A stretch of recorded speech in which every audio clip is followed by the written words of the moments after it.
Alright, so now for today's class, we want to look at theory of cost. Theory of cost. In economics, we have theories. I'll call them laws. A cost is a theory in economics. Yes, a cost is a theory. How do you come about theory?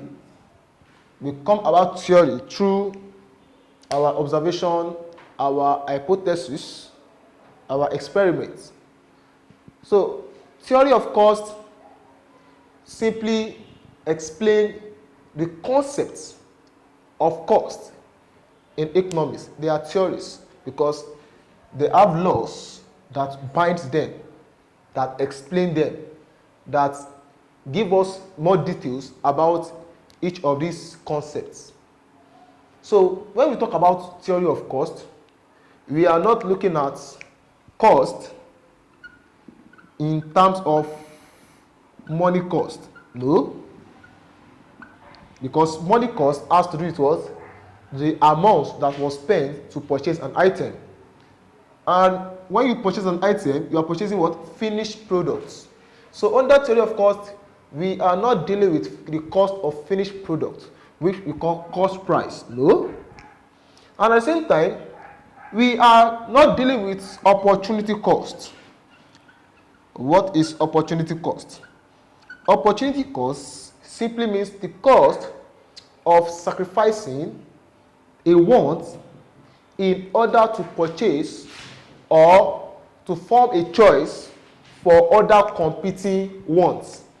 So opportunity cost or a real cost is not what we are trying to explain under the theory of cost. However, when you look at money cost, it is known as the accountant view of cost. While when you look at opportunity cost, it is the what? The economist view of what? Of cost. So they are wants that are left sacrificed and unsatisfied by a consumer. You understand that? Or they are wants that are satisfied by a consumer at the expense of others.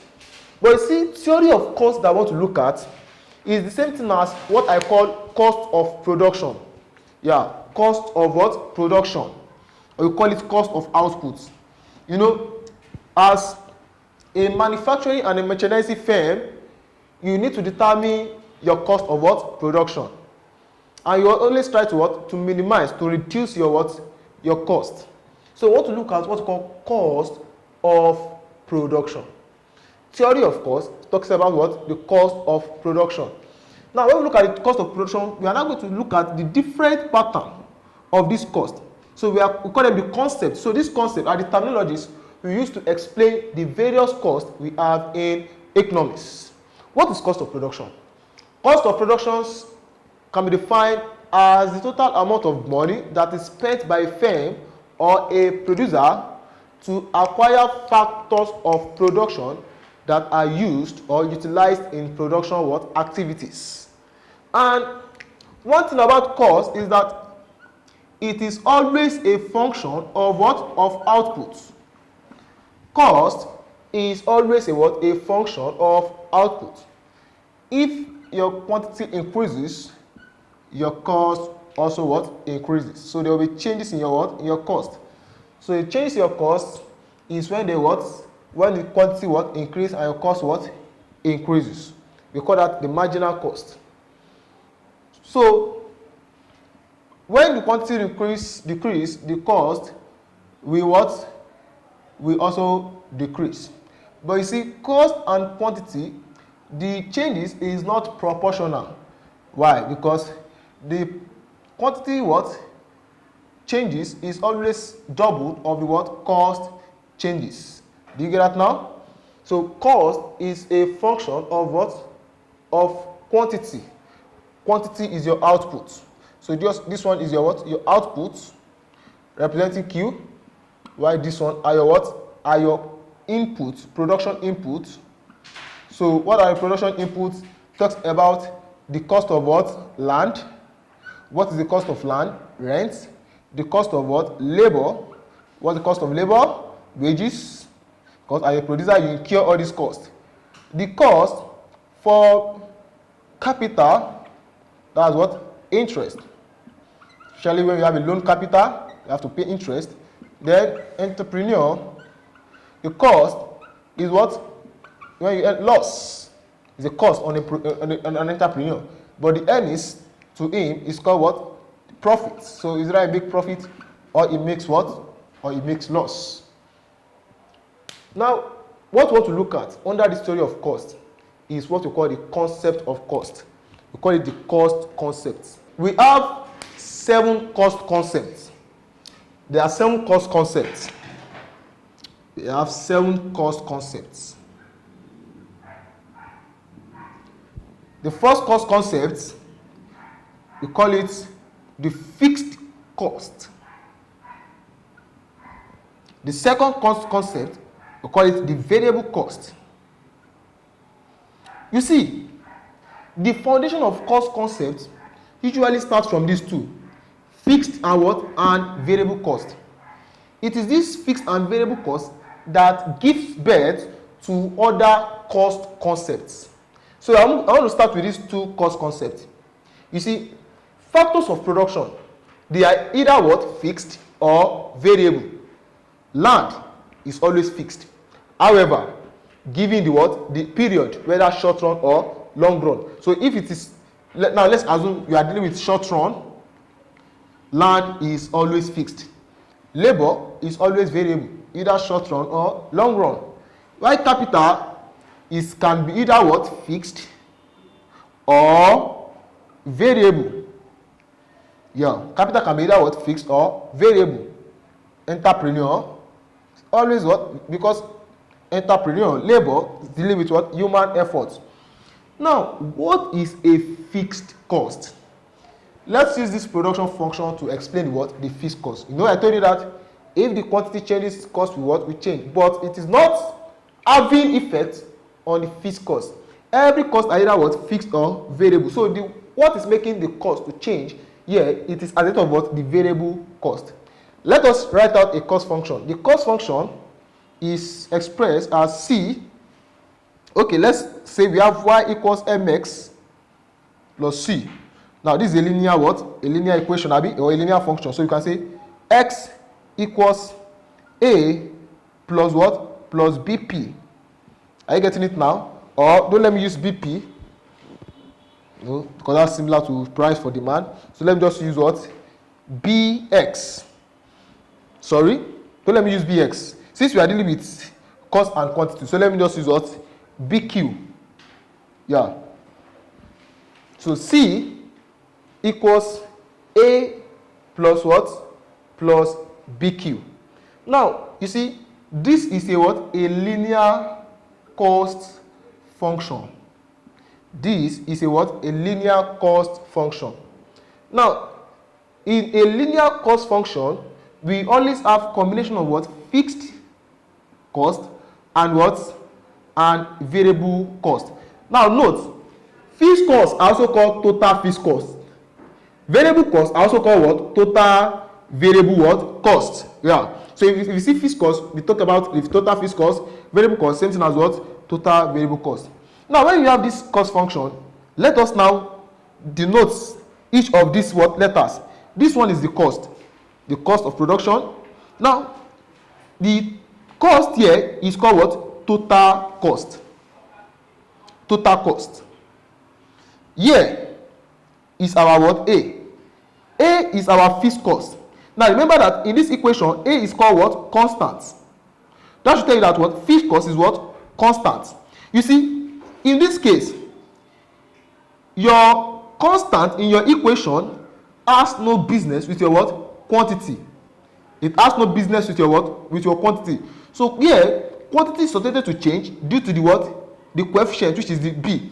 It is this b, which is the slope, that makes the what? The quantity to what? To change. So it measures the rate at which a changes in what? Q will what? Have effect or will affect what? Changes in what? In C. In this case, A is not subjected to any change, while as Q changes, A does not change. What is a fixed cost? Now let's now come back to fixed cost. It simply means fixed costs are costs that do not change or vary directly with the level of what? Output. Fixed costs are costs that do not changes or what varies directly with the level of output. As Q increase, as Q decrease, fixed costs are always what? Constant. Remember, I said we are dealing with what? Short run. So fixed costs do not change. Fixed costs remains constant even as output are what? Changing. They are what? Constant. Another name for fixed cost in economics, we can see something like overhead cost. In accounting, there's also called factory overhead. And this factory overhead, they are not attributed to your what? To your cost of production. Abi now, factory overhead are those costs that are not traceable or chargeable to a unit of what? Production. Same thing with what? With fixed costs. Remember that land is a fixed cost. In fact, when your quantity is what? 0, that is at 0 unit of output, at 0 units of what? Of output, your cost can be incurred. So at that point, your cost, which is C, is always equal to your what? Your fixed cost. Because fixed cost has no business with what? Quantity. Imagine that you want to start a production, you incur rent on land, you have not produced anything. At that point, your cost is equal to your what? Your fixed cost. That is at 0 unit of what? Output.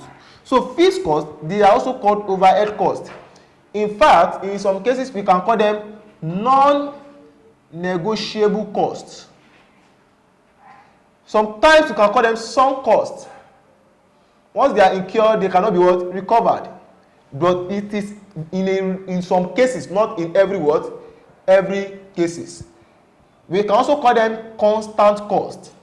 Costs that are held constant. So in this case, fixed costs are what? Are constant. They do not vary or change directly with the level of what? Output. Let's look at variable cost. From the word variable, when something is variable, simply means it varies, it changes. Now it changes as a result of one variable changing.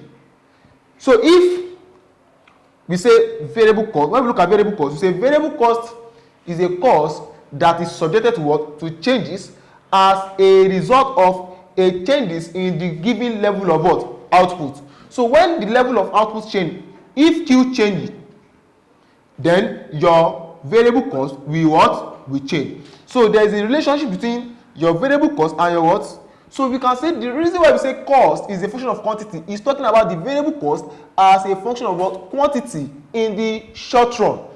So if cost is changing, it is the variable cost that is changing in the short run. Why? Because of changes in what? So quantity changes affect for fixed cost. That is, for you to expand your what? Your production, you want to increase your output, you want to generate mass production, you must incur more cost. So the more cost to incur are your what? Variable cost. You see, there are some examples of fixed cost and there are some examples of what? Variable cost.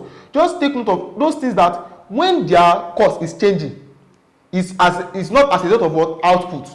For example, if I say rent on land, if I produce from 1 million quantity to 2 million quantity, it does not have a direct effect on my what? On my rent, as far as I am still in my what? My short run production period. So that should tell you that fixed cost, rent as a fixed cost, is not subjected to what? To changes. Or we say depreciation on plant and what? And machinery. Now, plant and machinery is a what? Is a fixed factor. So the cost on plant and machinery is depreciation. So that means depreciation is a fixed cost. Depreciation is a what? Fixed cost. If you look at variable cost, for example, when you spend money on raw material, all variable factors of production, the cost you incur on them, they are called what? Variable cost. So raw material is a what? Variable cost. When you acquire raw material, you know that for you to increase your output, you have to what? Incur more raw material. So raw materials has a direct relationship with what? With quantity produced. So that means raw material is a what? Variable cost. In fact, labor is a variable cost. No, labor is a variable factor. For you to increase your what? Production, you want to expand, you have to what?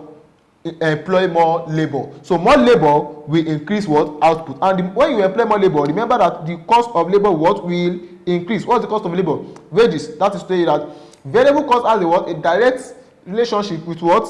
With quantity. So as quantity rise, variable cost also what? rise, but the proportion of changes in what? In cost is lesser than the what? Is lesser than the changes in output, because we have to achieve what's called economies of what? Large scale production. So that aside, let's quickly look at the formula for fixed cost. Okay, before we can look at the formula, we have to combine both. Don't forget that for every production, you need both your what? Your fixed cost and your variable cost. You need both your fixed cost and your what? And your variable cost. Remember the cost function, C equals A plus BQ. This is the total cost, yeah? The total cost is the cost that combines the fixed cost and what? Variable cost. So your cost of production is the what? Total cost. So another cost concept we have is our what? Total cost, which is TC. What happens? You can see that it is the fixed and variable cost when combined together that gives birth to what? Total cost. So total cost is now what? Fixed cost plus what? Variable cost. That is FC plus what? VC. So where do we get total cost? Look at this cost function. I want to use this equation, this formula to explain this equation. Now don't forget, A is our FC, right? You see this BQ is our what? VC. Our fixed cost is always in T shape. Always in T shape. Now, what this implies is that whenever your output changes, your fixed cost will remain constant. You see, at the point where your fixed cost touch any point of the y-axis, it simply means there is an intercept. Now, what is an intercept? An intercept is something as a what? As a constant. What is the intercept here? This is the intercept. So this is the fixed variable. Sorry, this is the fixed cost for our equation. And what is an intercept? An intercept is the point whereby the regression line touch any of the y or x axis. So this is the regression line. However, at this point where we have the intercept for the fixed cost, here is 0. So this simply means 0 units, but we are having a significant value for fixed cost. So 0 units. Now, even if you now want to start producing 1 unit, 2 units, 3 units, 4 units, and so on, your fixed cost will remain the same. At unit 1, this is your fixed cost. At unit 2, this is your fixed cost. At unit 3, so your fixed cost does not what? Change. So let's assume fixed cost here is what? Is 50 naira. 50 naira is our fixed cost. So when you produce 1 unit, fixed cost will remain 15 naira. When you produce 2 units, fixed cost will also remain what? 15 naira. So a question whereby they give you that at Q equals so. What is the fixed cost? The fixed cost will always what? Remain the same. So that is the graph for our fixed cost. Now let's look at our variable cost. Our variable cost is represented such that we have what? A slope. So this is a what? A slope. A slope showing that what? As quantity changes, our cost also what? Changes. Let me quickly explain this curve. What do you notice? You notice that as your cost is increasing, it is because your quantity is what? Is changing. But one thing is, there is what we call steepness of the what? Of the fixed cost. At the top, it becomes what? Steeper. So it will continue to what? To increase. Then your fixed cost will fall. So our variable cost also increase while the quantity what? Increases. Now what we must understand is the steepness of the what? Of the variable cost. You see, if I have my variable cost like this, are you getting it? These are variable cost. Now let's do something like this. I'll show you something. This is Q, and this is what? This is the cost.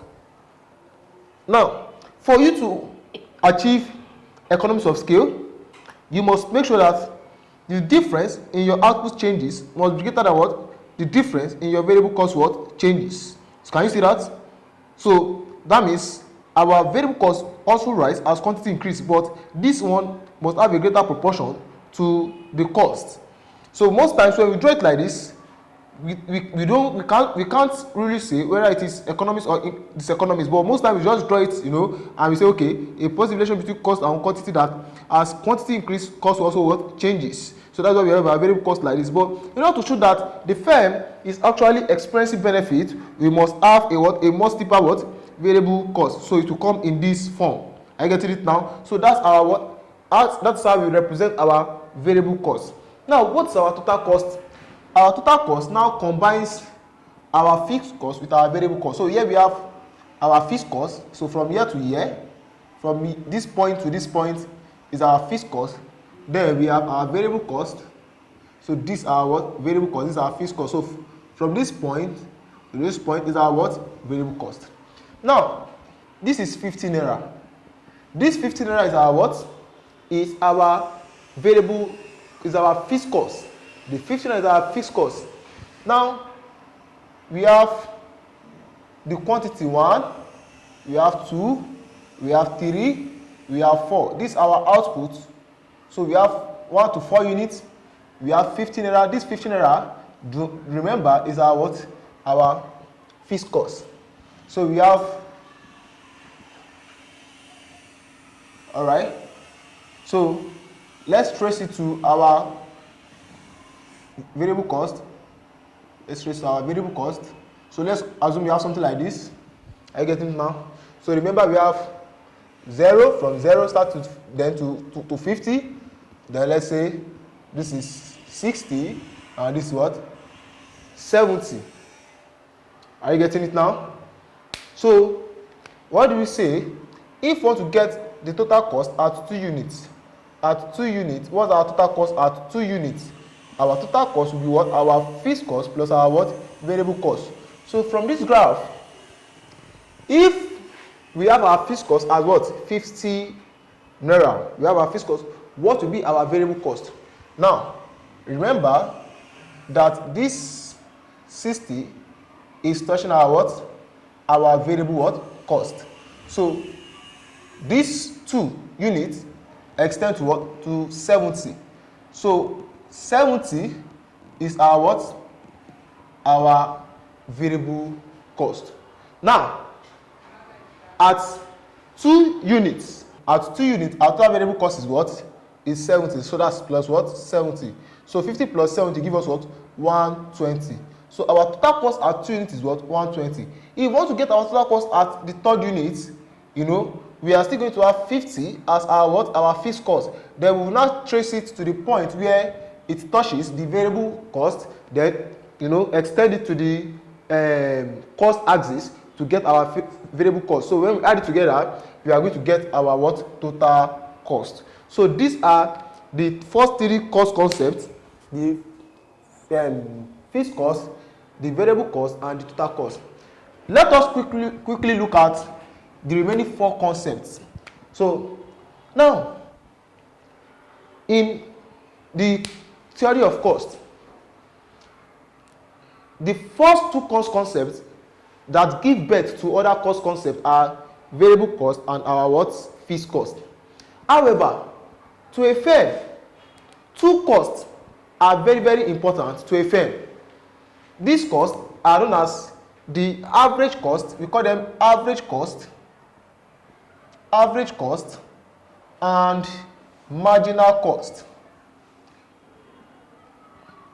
because these are the 2 costs that we use in economics to determine what we call profits. We use to determine profit, your average cost and your marginal cost. Now, let us start with our average cost. You see, our average cost is derived from our our total cost. For example, let's say, you know, total cost is a combination of fixed cost and variable cost. Now let's say the total cost of a firm for a particular year is 2,500 naira. The total quantity produced by the firm is 100 units. A firm was able to produce 100 units by spending 2,500 naira. Now, if we want to get the cost of 1 unit, now all things being equal, because we assume that all units have, the equal cost. So, if we want to get the cost of 1 unit, the cost of 1 unit simply means our what? Average cost. The cost of 1 unit simply means our what? Average cost. Are you getting it now? So the cost of 1 unit is derived by saying our total cost divided by our what? Our quantity. So if 100 units of an item cost 2,500, how much will be the cost of 1 unit? So we want to look at not just the total cost but the cost of 1 unit. So that will be 25 over 100. This cancel this. So we have what? 25 naira. So 25 naira here is our cost per unit. What is average cost? Average cost simply means the cost per unit. The cost per unit of the total cost. The cost per unit of the what? Total cost. Or it is the cost that can be obtained by dividing our total cost by our what? Quantity or level of output. So our average cost will now be what? TC over what? Over Q. Now, if TC is the combination of FC and what? VC, then AC will also be a combination of FC and what? VC. But in this case, it has to be what? Average fixed cost and what? Average variable cost. So you can write and say AC equals, what is the formula for FC? For TC? FC plus VC over what? Over Q. So our average cost is FC plus VC over what? Over Q. So that means our average cost is what? Q divided by FC, then it will be what? Our average fixed cost plus our what? Average variable cost. So our average cost is equal to our what? Average fixed cost plus our average variable cost. Also remember that your average total cost is same thing as the what? Average cost. If I have a cost function as C equals 40 plus 5Q. Now, and I want to get my what? My variable. I can derive my average cost from this. Remember that your C is representing your what? Your total cost, right? So if I what? If I want to have my what? My average cost. So my average cost is what? C over Q. So this one is C over Q. So if this is C over Q, we have to divide this by what? By Q. So that's 40 plus 5Q divided by what? By Q. So our average cost will be what? 40 divided by Q plus Q, cancel Q. So we have what? 5. So that is my average cost from this function will be what? 40 over Q plus what? Plus 5. 40 over Q plus 5. Now, if you want to now get remember now note, we have two formulas for average from our average total cost, which is TC over Q or AFC plus what? AVC. So if I want to get another formula for total cost, since I have AC equals Q and I want to get total cost, I will cross multiply. So my total cost can also be expressed as average cost multiplied by what? Quantity. It simply means if I spent 25 naira to produce 100 units, how much? If I spend 25 naira to produce 1 unit of 100 units, how much will I spend to produce 100 units? I will be spending 2,500. How did I get 2,500? It is the what? The per unit cost multiplied by the what? The quantity, which is what? 100. So that is AC multiplied by Q. Now to now get variable cost in another form, we can say variable cost will now be what? Variable cost will now be average variable cost You know that this is, let's put average total cost so it will be very clear. So average total cost over Q. Then this one will be what? Our average variable cost multiplied by Q. Then our, what's it called? Our fixed cost will not be our what? Our average fixed cost multiplied by what? Quantity. This is another formula for our cost concept. Are you getting it now? How do we represent our average total cost? Now look up. Now you see, in economics, before I explain the short-run cost and long-run cost, let us quickly differentiate between the short-run average cost and the what? The long-run average cost. Every average cost or average total cost is always in U shape. An average total cost is always in what? In U shape. An average total cost is always in U shape. So this is our average what? Total cost. So the reason why our average cost is in U shape, why do we have it in U shape? It is very simple. Now, if we are talking about our short run average cost, the short run average cost is in U shape because it explains what we call law of diminishing returns. Law of diminishing returns. But oftentimes we always have our long run average cost. Yeah, that is why most times they won't specify. They will just tell you, okay, the U shape of the average cost is in U shape. Why? Now we have to differentiate. Is it short run average cost? Is it what? Long run average cost. Now if it is a short run average cost, the reason why we have it in U shape is because it explains what we call law of diminishing returns. But if our average cost is a long run average cost, then the U shape of the long run average cost explains what we call law of returns to scale. Law of returns to scale. Now, you see these two laws, they are called laws of production. The first law, law of diminishing returns, is a short run law of production. Law of returns to scale is a long run law of production. The law of diminishing returns simply states that the successive units of a variable factor applied on a given fixed factor, for example land, at first output of the fixed factor, which is land, will increase. Now to a point, what's that point? That point is called saturation point. The saturation point is the apex point at which we can what? Get highest productivity from what? From land. So land becomes less fertile when we employ more variable factor on land, and what will be the outcome? The outcome is that there will be a diminishing output. What is diminishing output? That is, output will reduce. So the productivity of land will reduce when we employ more variable factor after the saturation point of which land can produce the highest level of output. So that is for the law of diminishing what? Returns, or we call it law of variable proportion. Law of variable what? Proportion. The reason why we call it diminishing returns is because diminish simply means what? Reducing. What is the returns? The returns is the what? Output. So law of what? Reducing output.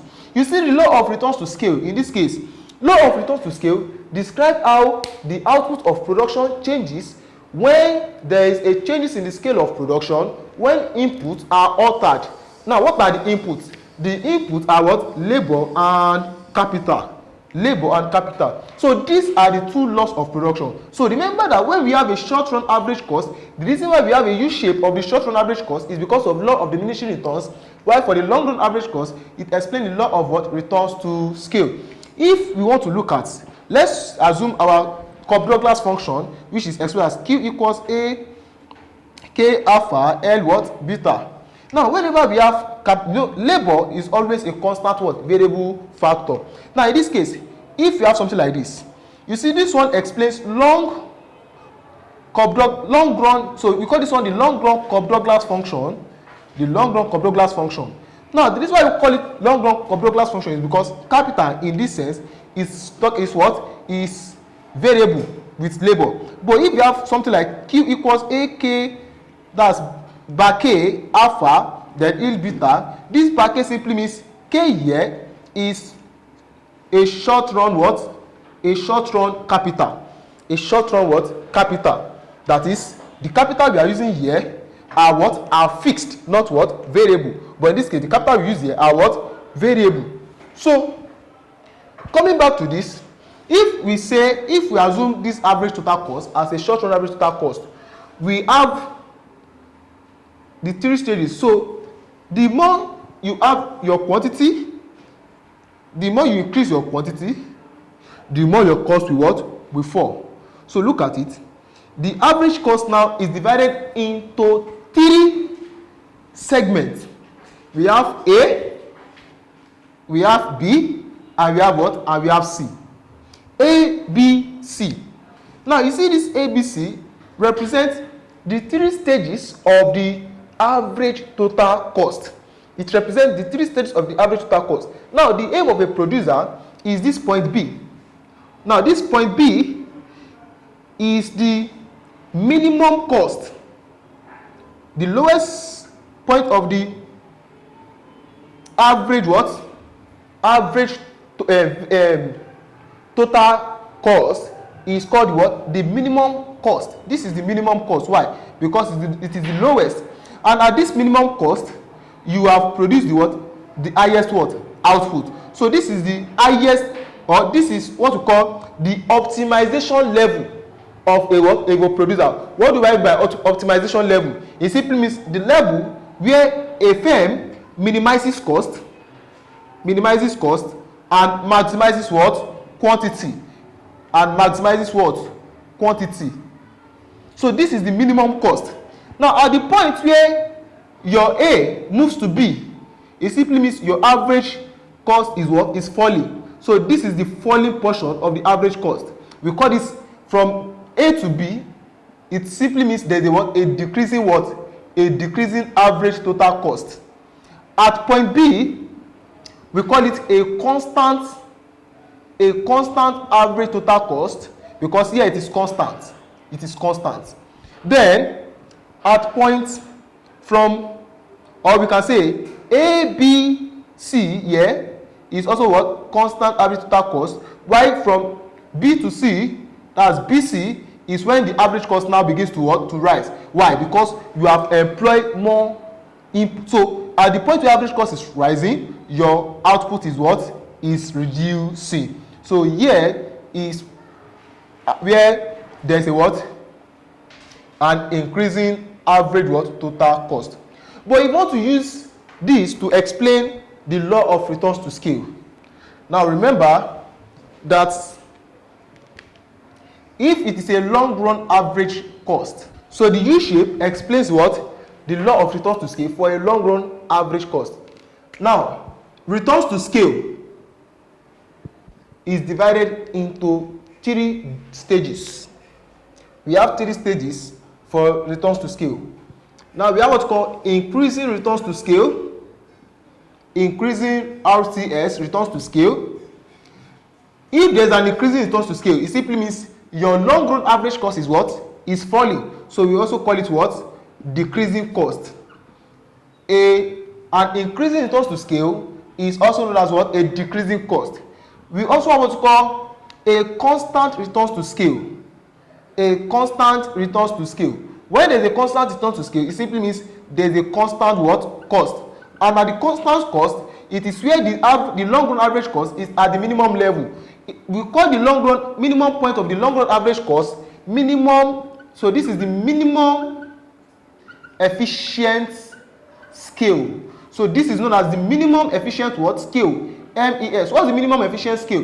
The minimum efficient scale is the lowest point of the long run what? Average cost. So we use this to explain the constant returns to scale. Then the last part of the RTS is called decreasing returns to scale. Decreasing returns to scale. Now, when there is a decreasing returns to scale, what does it mean? The long run average cost has begin to what? Increase. So you can call it what? Increasing cost. Increasing cost. Now, using the proportion of capital and labor in the Cobb-Douglas function, when we have alpha plus what? Beta. If the combination of alpha plus beta is what? Is less than 1. Now here, alpha plus beta represent the proportion of what? Of output. Sorry, the proportion of what? Of input. Now this represent what? The proportion of what? Of output. So it simply means if this, that's input, is greater than what? Output. Now what does it mean? Input can, if input is lesser than output, it is at A, B, where we have a falling cost at which the input will be what? Lesser than the output. So when alpha plus beta is less than 1, then there is what? An increasing returns to what? To scale.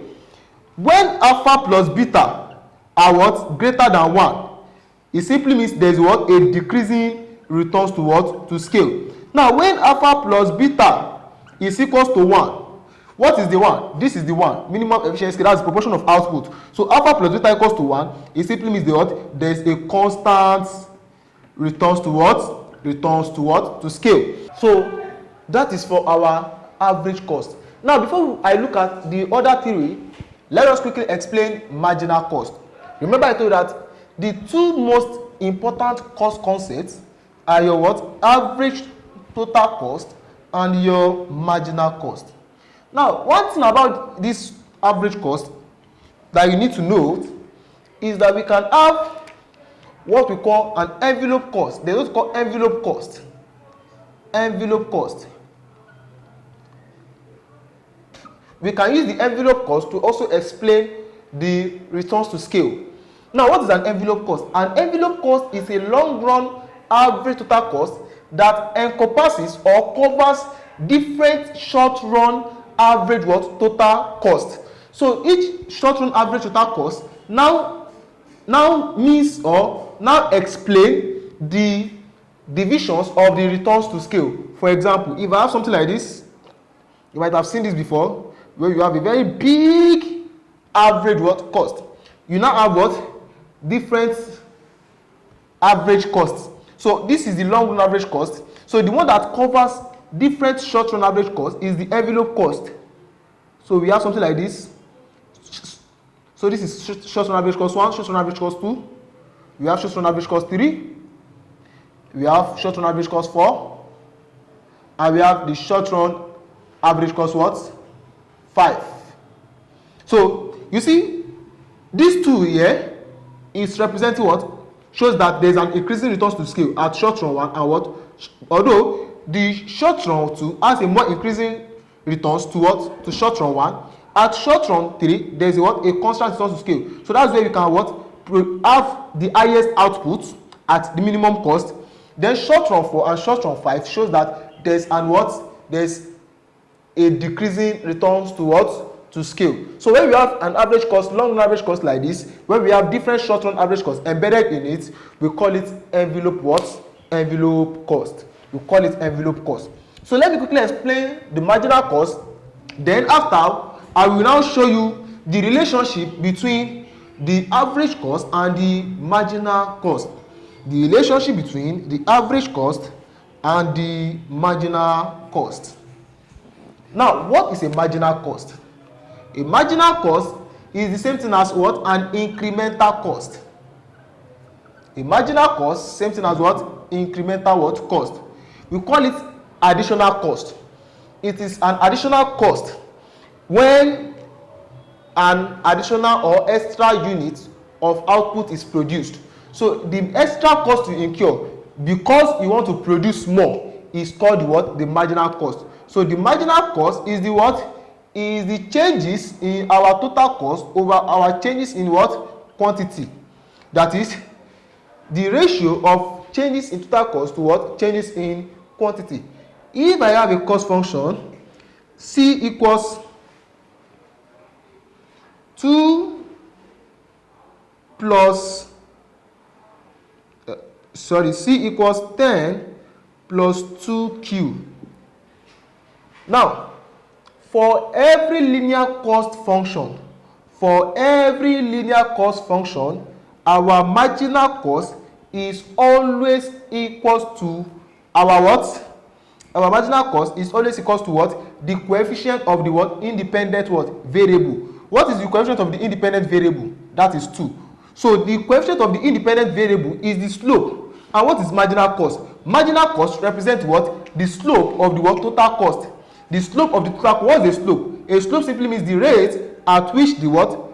The total cost, the slope, the rate at which the marginal cost, the total cost changes. So when there is a changes in what? Total cost, as a result of changes in quantity, we have the what? The marginal cost. So the marginal cost here is what? Is 2. It's just like we also say the C, the Q, using the differential calculus, the C, the Q. So marginal cost can also be expressed as what? The C, the Q. How can we get marginal cost when we have a function? Whenever we have our cost function, now if it's a linear cost function, the marginal cost is equals to the what? The slope of the total cost function.